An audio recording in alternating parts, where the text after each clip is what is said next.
National Urban Park is another example of that when we have those controllables right at our fingertips.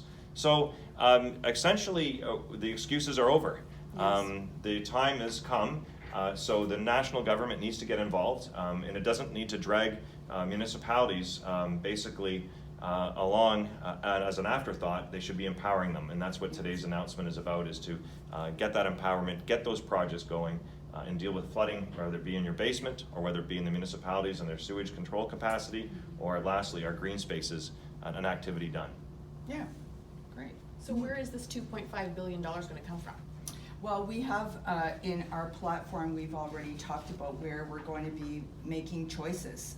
Right now, we've got a Liberal government that had, spent $4.5 billion on a leaky pipeline with no consultation. They've given supports, billions in supports to corporations with no stipulations. It's a matter of making choices where you take your resources and put them. A specific one on that as well too is the oil and gas fossil fuel subsidies.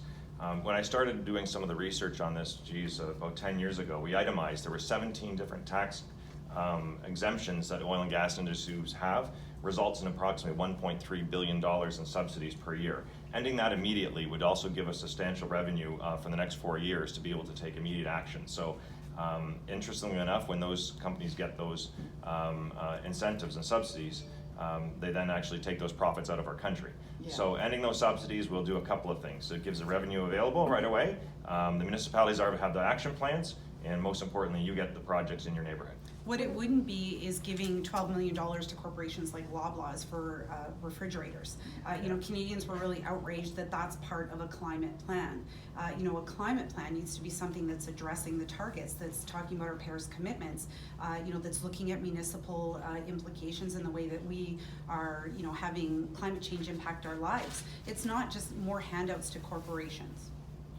When we're taking away those subsidies from the gas companies, though, increase what you're paying at the gas pump? No, not at all. In fact, actually, when you look at some of the ways that we actually can mitigate some of that is for further accountability. Actually, I've actually crafted legislation through with Dan McTagg with regards to price accountability, and actually we don't even have rack pricing given in Canada where they have it in the United States. So you could follow the gouging and put pressure on it to begin with, and also a petroleum monitoring agency, which the government actually did have and scrapped with the Conservatives and the Liberals in the last Parliament. So that's always the fear factor that's thrown out there, is that, but you are paying for it with those subsidies. So it's a direct correlation with no control whatsoever by giving them basically a blank check for those subsidies versus out of greater accountability at the pump, which they do need. And again, when those, actually the United States taxes on worldwide profits, so ironically, they end up paying some of those taxes in Washington instead of Canada because they have their profit margins then taken out of this country.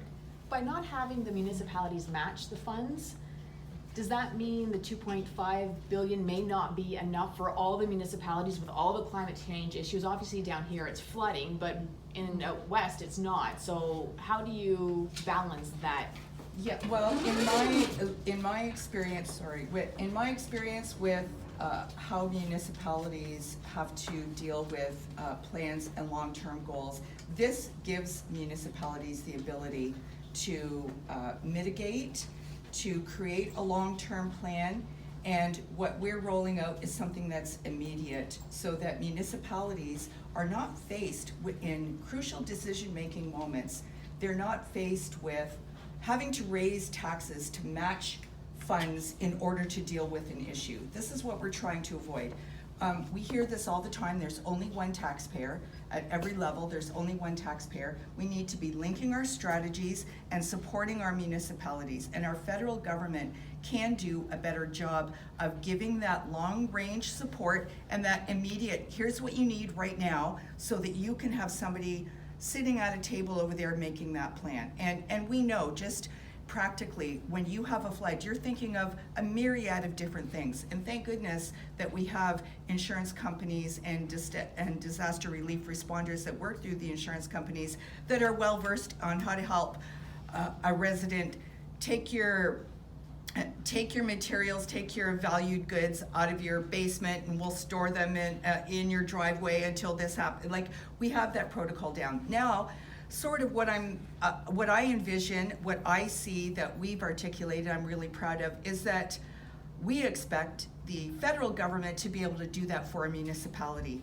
Let us help you. Here's what you need to do next. Your riding Yeah. was hit with 2 floods, 2016, Yeah. 2017. Yeah, family and friends and myself personally were flooded. And I think some people even several times in different neighborhoods.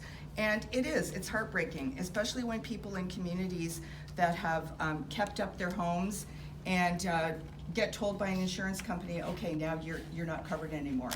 And we're all vulnerable. These are not one-offs. This is happening systemically now, and we need to have a plan to address that. And we need to be, in municipalities, we need to be sharing resources, we need to be learning from other municipalities, learning from mistakes, learning from the successes, best practices, and federal government has a real role to play in that. National strategies are the best way for us to spend our tax dollars. You have to have national strategies. Yeah, just one good example too is when we worked with Jack Layton over the years was the portion of the gas tax. It empowered municipalities to be able to make decisions, especially because they had been part of a planning process that incorporated the residents and the planning process for the communities. So facilitating transit, when we actually stopped the large corporate tax cuts from Paul Martin and redirected that, for example, to Windsor here, we got a new bus station out of it and we got new buses. Those are specific examples where municipalities have done great work and they need basically unfettered access, especially when you have a premier like in Ontario right now that has very much significantly challenged the concept of environmental change and climate change with regards to those issues, and when you have municipalities that actually need direct supports right away. So those are good examples of how we can actually facilitate stuff right on your doorstep.